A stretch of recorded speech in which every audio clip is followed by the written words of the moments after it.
নমস্কার বন্ধুরা, আমি তমাল মাইতি, গ্রিন প্যারাডাইস নার্সারি। আর আমরা দেখছেন ছাদ কৃষি চ্যানেল। আর সবাইকে সবার প্রথমে একটা অনুরোধ রাখি, সেটা হচ্ছে যারা নতুন দেখছেন চ্যানেলটাকে সাবস্ক্রাইব রাখুন, তাদের সুবিধা হবে। আর আপনাদের দেখাবো আমি চন্দ্রমল্লিকার মিক্স মিডিয়াটা আজকে দেখাবো। চন্দ্রমল্লিকা আজকে যেটা দেখাবো সেটা হচ্ছে যে এই যে মিক্স মিডিয়াটা তৈরি করব, এটা তৈরি করেছি কিছুটা, কি কি দিয়ে তৈরি করবো আমি দেখাচ্ছি আপনাদের। আমরা মাটি নেবো এক বস্তা মাটি নেবো। সেই এক বস্তা মাটিটা দোআঁশ মাটি নেবো, এঁটেল মাটি নেবো না, বারবার করে বলছি। যদি এঁটেল মাটি যাদের থাকে তারা বালি মিশিয়ে 50% বালি আর 50% লাল বালি আর 50% মাটি মিশিয়ে, এঁটেল মাটি যাদের আছে, এটা বাগান সয়েল মিডিয়া, এটা দোআঁশ মাটি, এটা অসুবিধা হয় না, সেটাকে মিশিয়ে আগে দোআঁশ মাটি করে নেবেন। সেই দোআঁশ মাটি তৈরি করে 2-3 বার জল খাইয়ে তৈরি করে নেবেন। সেই মাটি থেকে এক বস্তা মাটি এখানে নেবেন, ঠিক আছে? একদম 50% দেবে, 50% দেবে, নাহলে হবে না। এঁটেল মাটি তো প্রচুর জল ধরে রাখার ক্ষমতা নষ্ট থাকে। আচ্ছা, এবার এই যে মিক্স মিডিয়া, মাটির মিডিয়া আগে একটা ভিডিও করে দিয়েছি আপনাদের, চন্দ্রমল্লিকার মাটির মিডিয়া বলে দিচ্ছি, এবার দেখাচ্ছি মিক্স মিডিয়া। এবার মিক্স মিডিয়া, মাটির মিডিয়া, এটা দুটোতে চন্দ্রমল্লিকা কেন করব বা ঘাস মিডিয়াতে কেন করব। ঘাস মিডিয়া যখন বলবো তখন ঘাস মিডিয়াটা বলে দেবো, এখন মিক্স মিডিয়াটা বলি। প্রথম কথা হচ্ছে, মিক্স মিডিয়া করলে বা মাটির মিডিয়া করলে ফুলের গাছের একটা সুবিধা আছে কি, গাছ খুব খাওয়ার কম লাগে, গাছের পাতা চকচকে থাকে, গাছের গ্রোথটা খুব ব্যালেন্সিং হয়, কন্ট্রোল করা যায়। এটা হচ্ছে মাটির মিডিয়া বা মিক্স মিডিয়াতে করা যায়। মিক্স মিডিয়াতে পরে ফর্মুলাটা বলে দিচ্ছি, কিন্তু আমি উপকারটা বলে দিই, সেটার জন্য মিডিয়া। এবং এর ব্যাক সাইড মানে নেগেটিভ সাইডে বলি, যেহেতু এখন থেকে গাছটা শুরু করব, মার্চের শেষ থেকে এপ্রিল থেকে শুরু করব, তাহলে আমাকে এটা টবের গাছ, পুরো বর্ষাকালটা কিন্তু আমার পার করতে হবে টবের গাছটা। এইখানে একটা সমস্যা আছে, অনেক সময় বৃষ্টি 4 দিন 5 দিন 7 দিন করে হয়, তখন কিন্তু গাছ মরে যেতে পারে, জল পচে মরে যেতে পারে। সেই জন্যে মিক্সড মিডিয়া করুন আর মাটির মিডিয়া করুন। যাদের এই যে পলিথিন সেট আছে, এরকম যাদের সেট করা আছে, তারা কিন্তু এটা করবেন, এটা করলে ভালো হবে। আচ্ছা, এর গাছের সুবিধাটা কি? এর যদি ঘ্যাসের গাছে ফুল যদি 10 দিন থাকে, এটা থাকবে 12 থেকে 15 দিন, বেশি দিন থাকবে। কালার নষ্ট হবে না, কালার কেটে যাবে না, কালার উজ্জ্বল হবে রঙের, পাপড়িরও গঠন ভালো থাকবে। আর একটা বলে দিচ্ছি, সেটা হচ্ছে মাটির মিডিয়াতে আমি বলিনি, এবার ঘ্যাস মিডিয়াতে বলে দিচ্ছি। সেটা হচ্ছে কোনো কারণে আমার জল দেওয়া কম হয়ে গেল ঘ্যাসের গাছে, মাটির মিডিয়াতে জল আমি আজকে আমি 2বার করে দিতে হবে না, একবারে দিলেই আমার দাঁড়িয়ে যাবে, গাছটা থাকবে, ব্যালেন্সটা ঠিক থাকবে। কিন্তু ঘ্যাসের গাছের এটা হচ্ছে, সেটা সমস্যাটা কি, জল যদি কোনো কারণে নেমে যায়, মানে হয়ে যায় পাতা ঝামড়ে যায়, তখন ফুলের পাপড়িও নিচু হয়ে যায়, যে ঝামড়ে যায় মানে নেতিয়ে পড়ে। গাছের পাতা জল দিলে গাছের পাতা আবার দাঁড়িয়ে যায়, ফুলের ক্ষেত্রে কিন্তু এটা হয় না। ওই যে নেতিয়ে গেল, ওটাকে উঠলেও আর গাছের গ্রোথটা হবে, সেই ধরনের ব্যালেন্স থাকে না। সেই জন্য ফুলের গাছ, ফুল এবং ফল, এই গাছ কোনো সময় জল কম পেয়ে যদি শুকিয়ে যায়, তাহলে কিন্তু সেই গাছটার ফলটাও বড় হবে না, ঝরে পড়ে যাবে। ফুলের ক্ষেত্রেও তাই হয়, ফুলের ক্ষেত্রেও কিন্তু পাপড়ি আর জল টেনে নিয়ে আবার চাঙ্গা হয়ে যায় না, বা সেইভাবে দাঁড়ায় না, দাঁড়ালেও সেই গাছটা ড্যামেজ হয়ে যায়, মানে কমজোরি হয়ে যায়। তার জলের ব্যালেন্সটা কিন্তু ফুল এসে গেলে তখন খুব মারাত্মক লেভেলে ব্যালেন্স করতে হয়, দেখতে হয়। তা সেই জন্যই তার আগে থেকে তো আমার ভিত তৈরি করতে হবে, তার আগে থেকে প্রস্তুতি নিতে হবে। সেই প্রস্তুতির জন্যই আমার এইটা, আমার পরে কি হবে সেই চিন্তা করে আগে থেকে কাজ করা। ব্যাপারটা বোঝাতে পেরেছি কি আপনাদের? তাহলে এই জন্যেই আমাদের এই এতগুলো মিডিয়াতে দেখাই বা এত মিডিয়া কাজ করেই এই জন্য, তার নেগেটিভ সাইডটা আছে বলেই আমরা পজিটিভ সাইডটা আগে তৈরি করে নেই, ঠিক আছে? এই হচ্ছে এটা। এবার আপনার এক বস্তা মাটি, এক বস্তা হচ্ছে সিংডার। এবার সিংডার আমার একটা বড় সিংডারও আছে, আবার ছোট সিংডার, যেটা আমরা চেলে ফেলে দিই। আমি দেখাচ্ছি, এই চিন্তাটা আমি চেলে ফেলেছি আমার গোলাপের গাছের জন্য হয়েছে বা অন্যান্য গাছের জন্য। এটা এটা বাতিল সিংডার। বাতিল সিংডার কিরকম দেখাচ্ছি।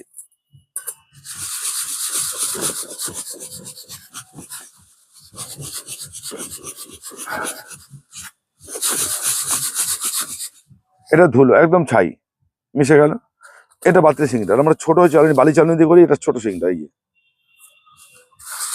এই ছোট সিংডার। এতেও কাজ করা যায়, এতেও চন্দ্রমল্লিকা করা যায়, এই ছোট সিলিন্ডারও শুধু এই সিলিন্ডার দিয়ে করা যায়।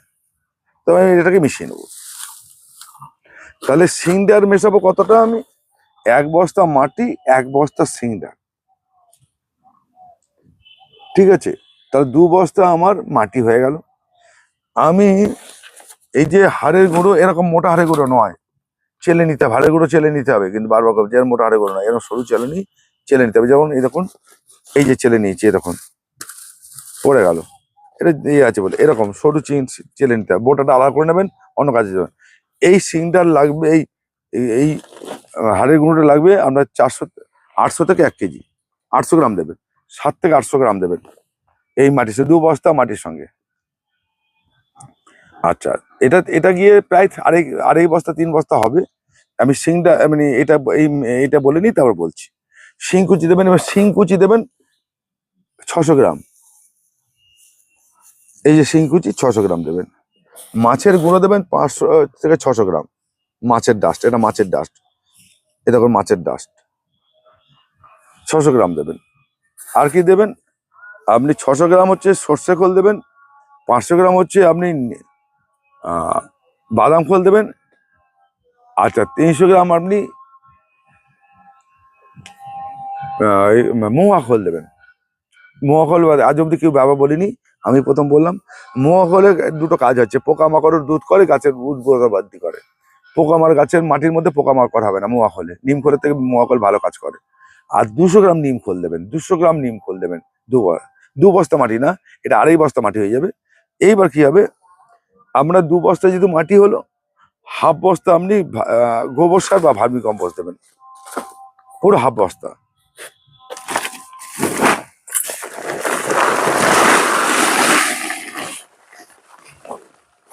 অল্প ছিল, কখনো কিন্তু আমি বারবার করে বলছি, আগের ভিডিওতে ছেলে দেখিয়েছি, এরম দানা দেবেন না, এরম দানা দেবেন না, ঠিক আছে। এই গোবর সারটা এটা শুকিয়ে গেছে, তবে এই শুকনো গোবর সারটা বেশি দেবেন না, ময়েশ্চার করা দেবেন, যাতে ময়েশ্চার আছে। আমি সেটাও বলে রাখছি, এটা আমি যেহেতু ভিজিয়ে রাখবো সেহেতু আমার কাজে লেগে যাবে, অসুবিধা নেই। আর কি করতে হবে দেখাচ্ছি আপনাদের।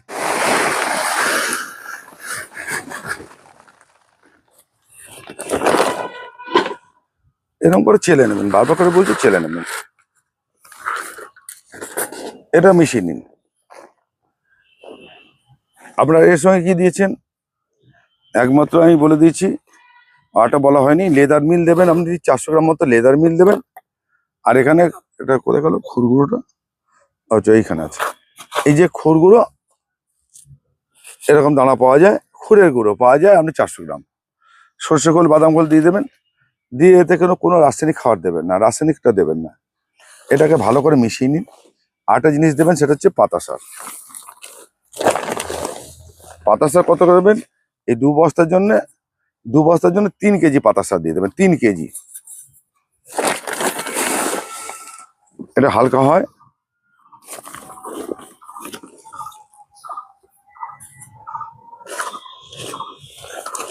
এই পাতা সার দিয়ে দেবেন। দেখবেন মাটি, এই যে মিডিয়াটা যেটা হলো, একদম ঝরঝরে হলো এবং খুব খুশকি হয়ে এলো, যা আমরা গাছ বসালে গাছের জলকে ধরে রাখবে না, গাছকে ভালো রাখবে।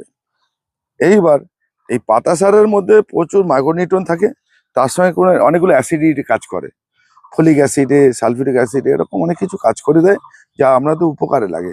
সেগুলো বলতে গেলে তো আবার ভেঙে ভেঙে সব দেখাতে হবে, সে ভিডিও বড় হয়ে যাবে। আমরা কি কাজ লাগে দেখুন, এখন সেইটা হলো, ভিডিওটা করে দিই আমি। এইবার এটা কিন্তু ভালো করে জল খাওয়াবেন, জল খাইয়ে শুকিয়ে নিয়ে 7 দিন পর পর জল খাওয়াবেন, 7 দিন পর পর জল খাবেন। এই মাটিতে যেহেতু মাটি কম আছে, অন্যান্য উপাদানটা বেশি আছে, খুব বেশি জল 4 বার করলেই যথেষ্ট। কিন্তু এটা কেন করতে হবে, আপনাকে 2 মাস ধরে করতে হবে। কেন, যেহেতু হাড়ের গুঁড়ো আছে, শিং কুচি আছে, লেদার মিল আছে, এগুলো পচতে সময় লাগে, এটা 70 থেকে 90 দিন মিনিমাম লাগে পচতে। তাহলে এই খাবারগুলো দিয়ে যদি আপনি মাটিটাকে তৈরি করে নেন, তাহলে মাটির মধ্যে যেসব খাদ্য উপাদান থাকলেও গাছ মরবেও না, গাছ খেতে পারবে। এবং ওই যে আপনারা এনে হাড়ের গুঁড়ো শিং কুচি দিয়ে গাছ বসিয়ে দেন, ও লাভ হয় না। যতদিনে গাছ করবেন ততদিনে খাওয়ার পচতে পচতে গাছ মরে যায়, খাওয়ারটাই নষ্ট হয়ে যায়, ওটা কোনো কাজে লাগে না। ওই এবার বলছে দাদা বসালে তো হেভি সুন্দর গাছ হচ্ছে দেখতে পাচ্ছি। হ্যাঁ হয়তো ওই যে আপনি যে সর্ষে খোল দেন, ভাতে ফ্যান দিতে বলি, ডিএপি দিতে বলি, ওইটাই কাজ করে, ওটা দিয়েই গাছ হয়ে যায়। আর বাকি মাটির মধ্যে যে খাবারটা থাকে ও পচার আগেই গাছ শেষ, ওটা আর পায় না। ব্যাপারটা বোঝাতে পেরেছি কি? মানে ও যায় ফু দিল, ঝড়ে বক মরে গেল, ওজা বললো ওজা দেখে আমার ফুয়ের জন্য বক মরে গেছে, কিন্তু তা না, ওই ঝড়ে বক মরেছে, ও যায় ফুয়ের বক বকের কাজ হচ্ছে, ওজার নাম হচ্ছে। ঠিক এরকম আমি যে বলবো তো কাজ হবে না, কিন্তু আপনার খাওয়াটাই নষ্ট হবে, পয়সাটাই নষ্ট হবে। কেন? হাড়ের গুঁড়ো শিংকুচি মেশালেই প্রচুর পরিমাণে হিট জেনারেট করে মাটির মধ্যে, গরম তৈরি করে, সেটা কাটতে লাগে 1 মাস। তাহলে ওই গরমের মধ্যে আপনি যে কোনো শেকড় দেবেন সে পচে যাবে। আপনি এবারে আমি দেখাবো, যখন আমি এবারে খাওয়াটা তৈরি করব, আমি ওই খাওয়ার মধ্যে ডিম সেদ্ধ করে দেখাবো আপনাকে, ডিম সেদ্ধ হয়ে যাবে, এত হিট জেনারেট করে। যেহেতু আমরা মাটির মধ্যে কম দেই বলে হিটটা কম হয়, বুঝতে পারি না, কিন্তু প্রচুর হিট জেনারেট করে। আমরা যখন শুধু সার করব তখন কি পরিমাণ গরম হয়, আমি ডিম দিলে ডিম সেদ্ধ হয়ে যাবে। আমি সেটা করে দেখাবো, আমি হয়ে করেছি, কতবার দেখাতে পারিনি, এবার দেখাবো যে আমি দেখলাম যে কতটা হিট জেনারেট করে, যে একটা ডিম সেদ্ধ হয়ে যাবে। ব্যাপারটা বোঝাতে পেরেছি কি? তাহলে আপনারা এটা করবেন, এই 1 মাস ধরে এরকম করবেন। 1 মাস কত, 7 দিন অন্তর অন্তর একবার করে জল দেবেন, আর মাটিটাকে ধোলাই মোলাই করবেন। এবার বোঝাতে পেরেছি? করলে আপনাদের এটা একদম সুন্দর ঝরঝরে একটা জিনিস হয়ে যাবে, দেখবেন। এইবার দাদা আমি সিংডার পাই না, যাদের সিংডার নেই তারা কামারশালা থেকে ওই পুরনো ওই যেগুলো ঝামাগুলো এনে, কামারশালার ঝামাগুলো এনে গুঁড়ো করে নেবেন, তা তো সিংডার তৈরি হয়ে যাবে। এই সিংডার মাটির সিংডার তৈরি হয়ে যাবে। কামারশালা ফেলে দেওয়া যে ঝামাগুলো থাকে সেগুলো এনে গুঁড়ো করে নেবেন, এতেও কিন্তু আপনার মাটির সিংডার তৈরি হয়ে যাবে। তাহলে আর কিছু করার নেই, এটাকে সিংডার দিয়েই করতে হবে। আচ্ছা, এরপর কি 1 মাস পর কি করবেন? এই যে টাইকোডার্মা, এটা 100 গ্রাম এই 2 বস্তা 2.5 বস্তা মালে সঙ্গে মিশিয়ে নেবেন। গেল, এটা বিকেল বেলা করবেন, 4টের পর করবেন। আর করবেন সুডোমোনাস, এই 100 গ্রাম, এটা 1 কেজির প্যাকেট, এটা 100 গ্রামের প্যাকেট। এখান থেকে 100 গ্রাম নিয়ে ভালো করে সিল করে রাখবেন, নাহলে নষ্ট হয়ে যাবে। এটা কিন্তু 100 গ্রাম মাটির সঙ্গে মিশিয়ে দিয়ে বস্তা বন্দি করে চাপা দিয়ে রেখে দিন, কিন্তু জল দেবেন, ভিজিয়ে একটা মশলা তৈরি করবেন। এটাকে মিশিয়ে নেবো, জল দিয়ে একটা মশলা তৈরি করে একটা অন্ধকার জায়গায়, ছাওয়াযুক্ত জায়গায় বস্তা বন্দি করে রাখবেন। 15 দিন পর বের করবেন, করে একটু খুশিয়ে নিয়ে অন্ধকারে বিকেলে করবেন। বারবার করে বলছি, কারণ আছে। আবার একটু জল দেবেন, দিয়ে আবার বস্তা বন্দি করে রেখে দেবেন। কেন? এই টাইকোডার্মা ভিডি যে কোনো ব্যাকটেরিয়া, যখন ব্যাকটেরিয়া তৈরি হয় মাটির মধ্যে, তখন কিন্তু এটা রোদ পছন্দ করে না, রোদে এটা ব্যাকটেরিয়া নষ্ট হয়ে যায়। এটা গেল, ছাওয়াযুক্ত জায়গায় ভালো হয়, ভালো ব্যাকটেরিয়া বাড়ে। এবার তখন বলতো দাদা আমার তো টপ তো বাইরে রোদে থাকবে, তখন অসুবিধা নেই, তখন মাটির সঙ্গে মিশে যাচ্ছে, তো তখন ও বন্ধু ব্যাকটেরিয়াকে তৈরি করে দিচ্ছে। এই ব্যাকটেরিয়াটা আরো ব্যাকটেরিয়াকে তৈরি করে দেবে, মাটির মধ্যে তৈরি করবে, কৃত্রিম ন্যাচারাল হিসেবে তৈরি করে দেবে। তখন এইটা থাকবে না, ওই ব্যাকটেরিয়া গুলো কাজ করা শুরু করে দেবে। এটা প্রকৃতির ব্যাকটেরিয়া। তাই সে যাদের ঘুমিয়ে আছে ব্যাকটেরিয়া গুলোকে, এর কাজ হচ্ছে সেগুলোকে নতুন তৈরি করা এবং তাদের উজ্জীবিত করা, ঘুমিয়ে থাকা থেকে ঘুম থেকে ভেঙে তোলা। সে যখন কাজ করা শুরু করবে তখন এইটা থাকবে না, বুঝতে কথাটা? এইটা তখন আর ব্যাপার নেই। এইবার তারপরে মেশাবো, আমি যখন গাছ বসাবো তার 5 থেকে 7 দিন আগে আমরা এই মাটির সঙ্গে আমরা সিঙ্গেল সুপার মিশিয়ে নেবো। তারপরে মিশিয়ে নেবো কি বায়ো পটাশ মিশিয়ে নেবো, একটু অন্যান্য যে উপাদানগুলো মিশিয়ে নেবো। আর কি মিশিয়ে নেবো? ম্যাগনেসিয়াম সালফেট একটু মিশিয়ে নেবো। ঠিক আছে, আর ভিটামিন, যদি মাইক্রোনিউট্রিয়েন্ট ভিটামিন দিতে চান সেগুলো তখন মিশিয়ে নেবেন মাটির সঙ্গে, তখন মিশিয়ে নেবেন। তাহলে আমার এর একটা সতর্কীকরণ করা আছে যে এই টাইকোডার্মা ভিডি এবং সুডোমোনাসের ব্যবহার করা, যেদিকে ব্যবহার করবেন তার আগে 15 দিন, পরের 15 দিন কোনো রাসায়নিক খাবার দেওয়া চলবে না। রাসায়নিক যুক্ত খাবার দিলে এটা নষ্ট হয়ে যাবে। তাহলে আমি মাটির মধ্যে যখন এটা তৈরি করে নিচ্ছি, তখন আমার যখন ইচ্ছে গাছ বসাতে পারবো, যখন ইচ্ছে রাসায়নিক সার দিতে পারবো, বীজ তেল দিতে পারবো, ফাঙ্গিসাইড দিতে পারবো। আর একটা কথা, এখানে ভালো ব্যাকটেরিয়া তৈরি হয়ে গেলে মাটিতে আর কোনোদিন ফাঙ্গিসাইড দিতে হবে না। আমি আগের মাটিতে ভিডিওতে বলেছি, বলা হয়নি, আর এতে বলে দিলাম যে এখানে এই ব্যাকটেরিয়া যদি মাটির মধ্যে তৈরি করে নিতে পারেন, মাটির শেকড় ভালো থাকবে। এবং সেই শেকড়ের পদ্ধতি আমি আরো বলে দেবো কি কি জিনিস দিলে আর ভালো থাকবে, এবং সেটা অর্গানিক হিসাবে থাকবে। এবং মাটির মধ্যে আর আপনাকে ফাঙ্গিসাইড দিতে হবে না। কেন? এর যা ব্যাকটেরিয়া তৈরি করবে এবং সেই ফাঙ্গিসাইডের কাজ তার কাজ যা উর্বর করে দেবে আপনার ধারণার বাইরে। তাহলে এইভাবে আমরা যদি মাটি মিডিয়াগুলো করে নিতে পারেন চন্দ্রমল্লিকার, তাহলে আপনার খুব সুন্দর হবে। সবাই ভালো থাকবেন, সুস্থ থাকবেন। আজকে এই পর্যন্তই।